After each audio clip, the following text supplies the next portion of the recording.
Welcome back to another day of positivity. Shabbat Shalom and Chodesh Tov. Wishing everybody also a very happy holiday of Shavuot, which is coming up in less than a week. We know this week's Parsha devotes many passages about the different flags and how the different tribes, the 12 tribes of Israel, the Shivtei Ka, traveled for 40 years in the desert.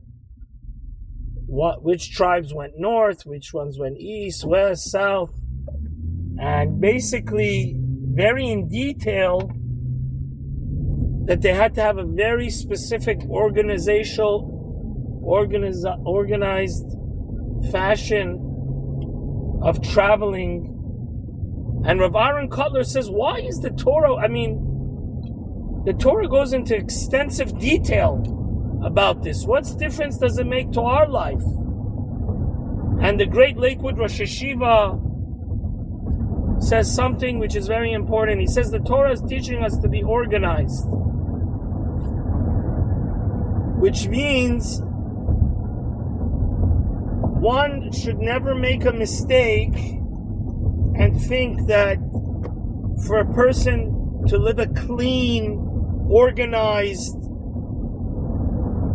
life is something trivial, is something unholy, is something mundane. No.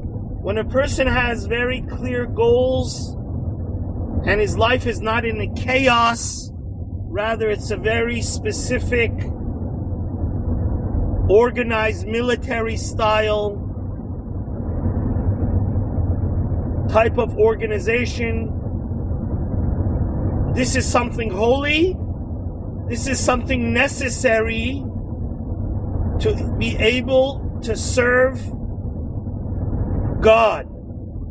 As we know, in a state of chaos. Now, what does this have to do with our podcast? One that is organized will be successful. One that is successful will be happy and positive. If one lives a life of chaos, with no organization, with no specific daily routine, a productive life is a positive life. A positive life is a productive life. And I'll tell you a story about two of the greatest rabbis we had in the last 100 years. One of them was Rav Chaim Ozer Gruzinski, the Gadol Ador before the Second World War, and then Rav Shlomo Zalman Auerbach, which was the posek of Israel, kind of the Rav Moshe Feinstein of Israel. I saw two stories about them, same exact story, just different people. One was Rav Shlomo Zalman, one was Rav Chaim Ozer. People came for them for a blessing for their child, when their child was 3 years old, for him to cut the hair at the Upsharon, and they said, give us a blessing that our child should become a Talmid Chacham. They both said the same thing.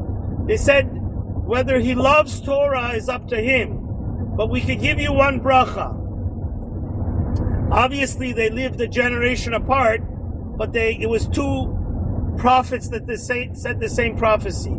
They told the parents, we give you a bracha that your child should be organized. And if he's organized, he's going to be successful. So anything that has to do with this idea of being organized is holy, is desirable, is something we should think about always. Amen.